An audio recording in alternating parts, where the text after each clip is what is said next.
Assalamualaikum warahmatullahi wabarakatuh. Baik, kembali lagi bersama Nurul dalam mata pelajaran Ilmu Pengetahuan Sosial. Kali ini kita akan membahas materi mengenai ruang dan interaksi antar ruang. Nah, sebelum masuk ke materi, mari dengarkan dulu apa tujuan pembelajaran kita. Tujuan pembelajaran kita pada kali ini yaitu yang pertama, siswa dapat menjelaskan pengertian ruang. Lalu yang kedua, siswa dapat menjelaskan pengertian interaksi antar ruang. Yang ketiga, siswa dapat menjelaskan kondisi saling bergantung sehingga bisa terjadi interaksi antar ruang.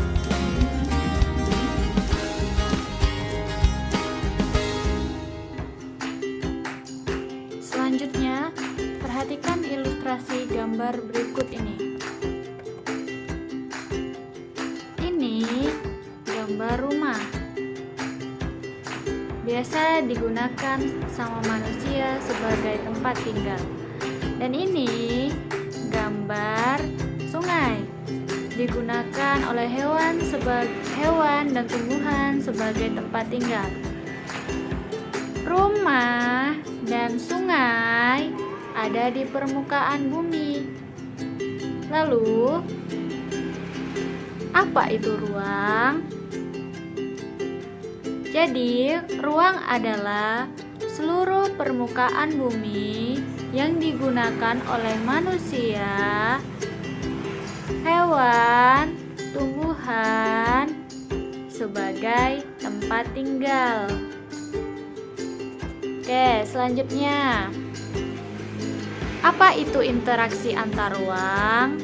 Interaksi antar ruang ialah suatu proses timbal balik antara satu ruang dengan ruang lainnya. Misalnya, wilayah A berada di perbukitan, jadi subur untuk menanam tanaman.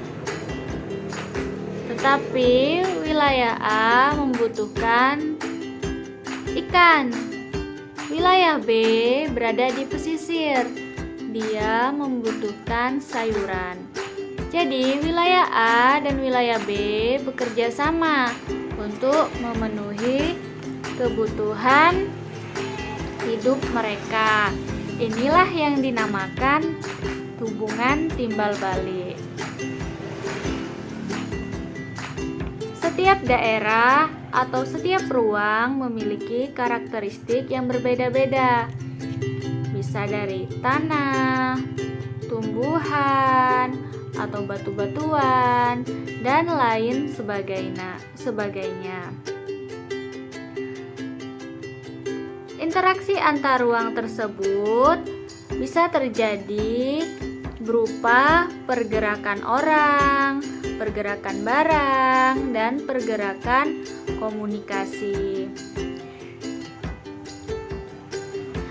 Lalu, ada beberapa kondisi saling bergantung yang diperlukan untuk terjadinya interaksi keruangan.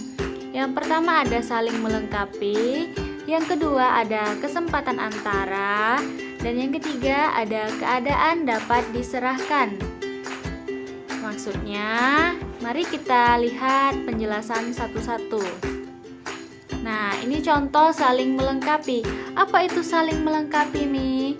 Saling melengkapi itu adalah kondisi saling melengkapi apabila di wilayah-wilayah berbeda komoditas yang dihasilkan. Contohnya di wilayah A, penghasil cabai, sementara di wilayah B, penghasil ikan. Mereka bekerja sama untuk saling melengkapi kebutuhan masing-masing wilayah.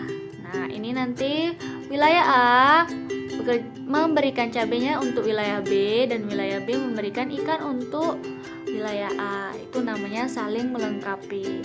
Lalu yang selanjutnya ada kesempatan antara, yaitu sebuah lokasi yang menawarkan alternatif lebih baik. Jadi contohnya begini, Umi misalkan ya, Wilayah A ini di Desa Indrasakti penghasil cabai, sementara wilayah B di Desa Sumber Makmur penghasil ikan. Nah, awalnya wilayah A dengan wilayah B bekerja sama.